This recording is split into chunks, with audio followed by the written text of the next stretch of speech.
Bonjour à tous, vidéo aujourd'hui sur la rotation des cultures. Alors je sais pas pourquoi, mais ce sujet généralement, voilà, ça fait fuir les gens. Tout le monde pense que la rotation des cultures c'est un truc compliqué, alors qu'en fait c'est ultra simple. Enfin en tout cas moi je le fais de manière vraiment super simple. On peut en faire un truc très compliqué si on veut, mais on peut aussi en faire un truc super simple. Je vais vous montrer tout ça. On va voir en première partie quand même ce qu'est la rotation des cultures. Pourquoi il faut la faire, pourquoi il ne faut pas la faire aussi, parce que c'est pas toujours une nécessité, une obligation.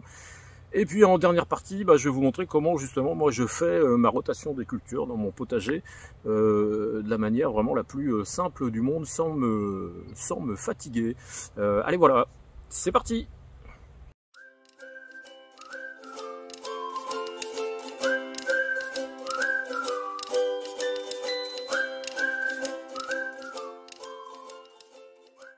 Alors on commence avec ce qu'est en fait la rotation des cultures. C'est assez simple, hein, comme son nom l'indique, la rotation des cultures, ça consiste simplement en fait à faire tourner les cultures par rapport aux zones du potager et par rapport au temps. Alors on parle généralement de rotation des cultures sur 3 ans ou sur 4 ans.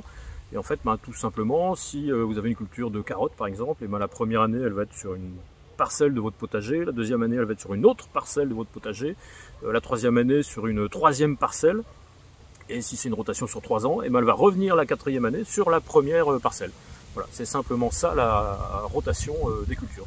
C'est un truc qui est pratiqué depuis vraiment très longtemps. C'est vraiment pas nouveau, c'est pratiqué par les professionnels en agriculture plein champ, et ça se pratique aussi dans les potagers.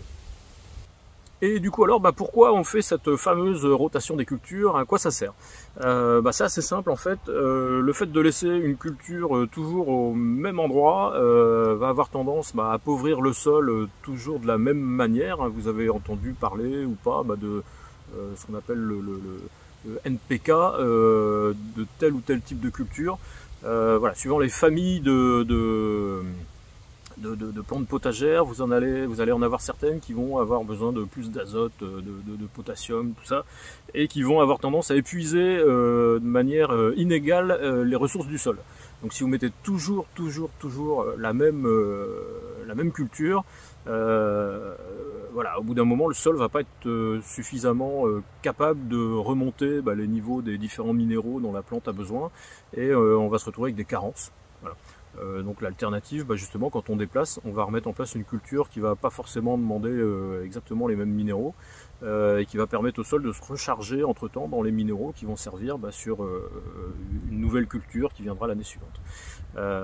Une des autres raisons, ça va être aussi d'éviter et de limiter tous les parasites qui vont tendance à se localiser à l'endroit où se trouve la culture, en particulier entre 2 cycles et 2 saisons.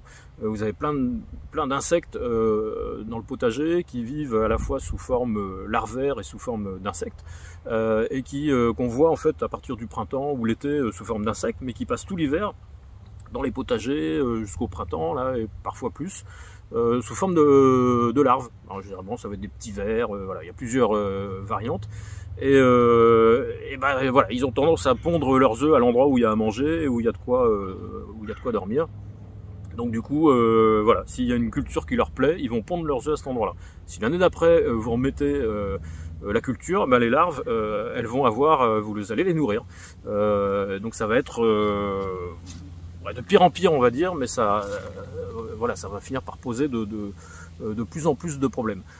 D'ailleurs, souvent, en fait, quand on démarre un potager, la rotation des cultures, c'est quelque chose qui peut paraître compliqué, et si on est sur un nouveau site de potager, on a l'impression qu'on n'en a pas besoin, parce que pendant les 2, 3, 4 premières années, que ce soit pour les minéraux du sol, si on a un sol qui est riche à la base, ou pour tous les parasites qu'on peut rencontrer, ils vont pas être très présents. Mais souvent au bout de la 3e ou de la 4e année, on commence à avoir apparaître des problèmes. Et en fait, justement, la rotation des cultures, ça permet de pallier à ce genre de problèmes qui apparaissent pas dans les vieux potagers, mais au bout de 3-4 ans, de manière assez courante. Et du coup, alors les rotations, obligatoires ou pas forcément. Hein. C'est là où c'est un petit peu compliqué, c'est qu'il y a vraiment, en potager, il n'y a pas de règle pour tout, loin de là, c'est toujours un petit peu complexe le potager, mais alors la rotation des cultures, voilà, c'est une des choses qui est le moins facile à apprécier, de savoir s'il faut en faire une, s'il faut pas en faire une, si on en a fait une et si c'était intéressant ou pas. Toujours un petit peu compliqué parce qu'en fait c'est quelque chose qui s'étale dans le temps et sur la durée, et on n'en apprécie pas toujours, voilà, c'est pas quelque chose qu'on peut vraiment apprécier sur l'instant. Et donc dans certains cas, bah, vous pouvez avoir, suivant l'environnement de votre potager, hein, et bah, vous n'aurez pas beaucoup de parasites, ou pas de parasites en tout cas, qui vont être intéressés par les légumes que vous avez à ce moment-là. Et ben dans ces cas-là, voilà, pas forcément besoin de faire de rotation, mais au bout de 2, 3, 4, 5 ans, 10 ans, vous pouvez avoir un nouveau parasite qui arrive dans votre coin et qui va se mettre à coloniser une partie de vos légumes. Et là, la rotation va devenir intéressante et utile ou nécessaire.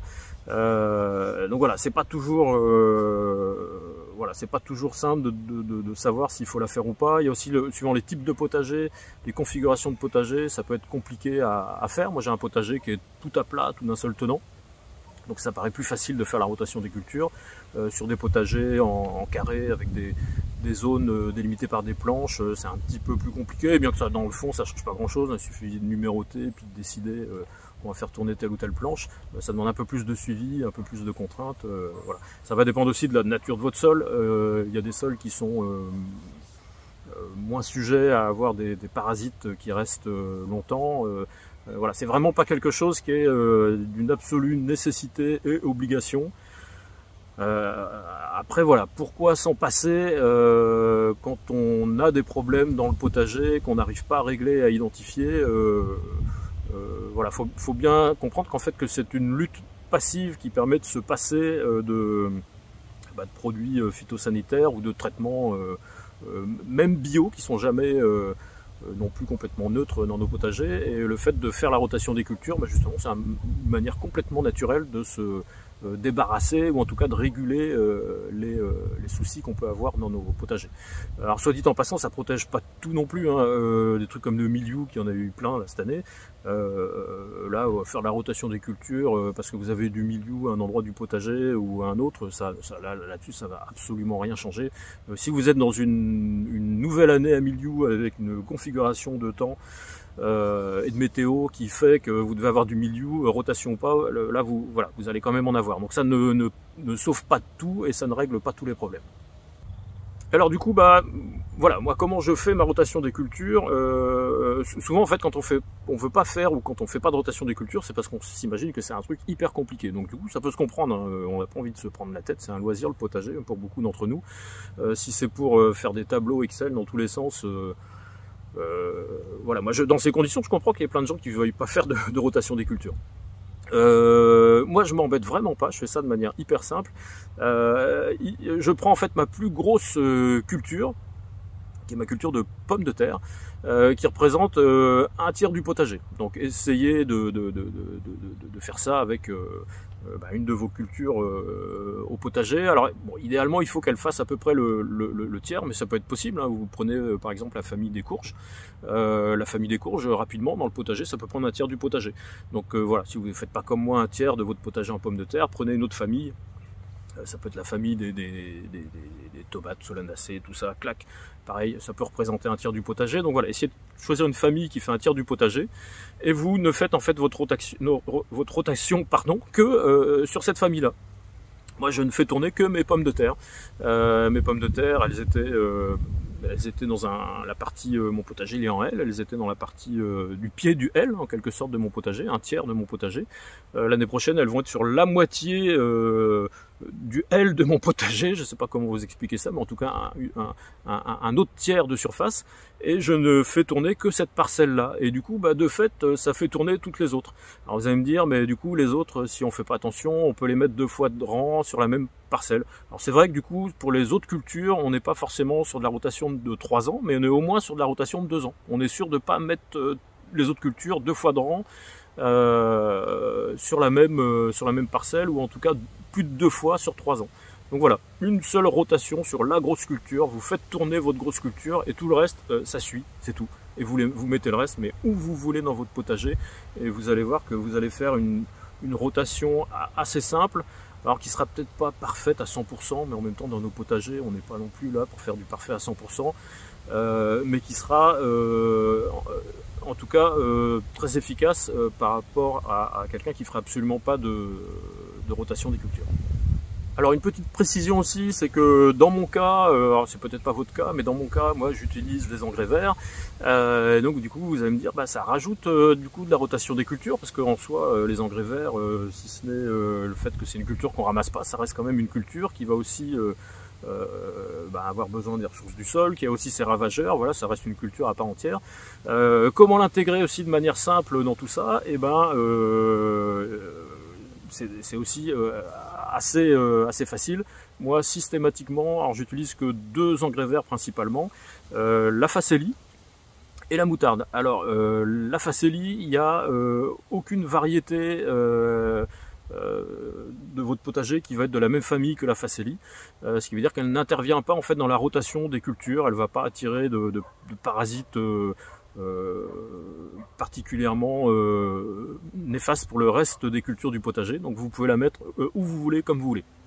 Donc si vous faites une rotation des cultures avec engrais vert, si vous mettez de la facélie partout, voilà, la question elle est vite réglée, il n'y a pas à s'en occuper.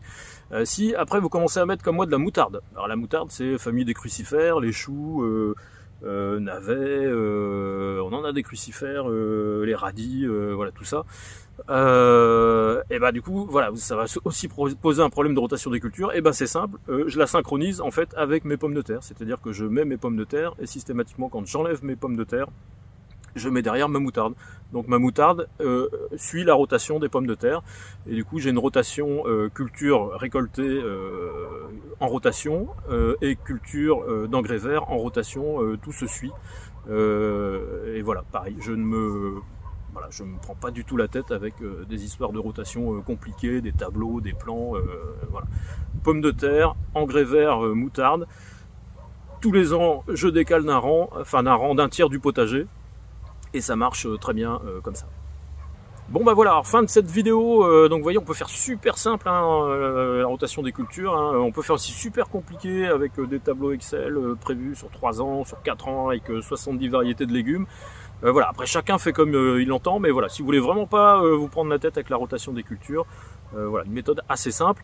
Dites-moi dans les commentaires si vous faites la rotation des cultures. Ça m'intéresse de savoir ça. Voilà, je vous remercie d'avoir suivi cette vidéo. J'espère que vous avez appris quelques bricoles et je vous dis à la prochaine. Bye bye!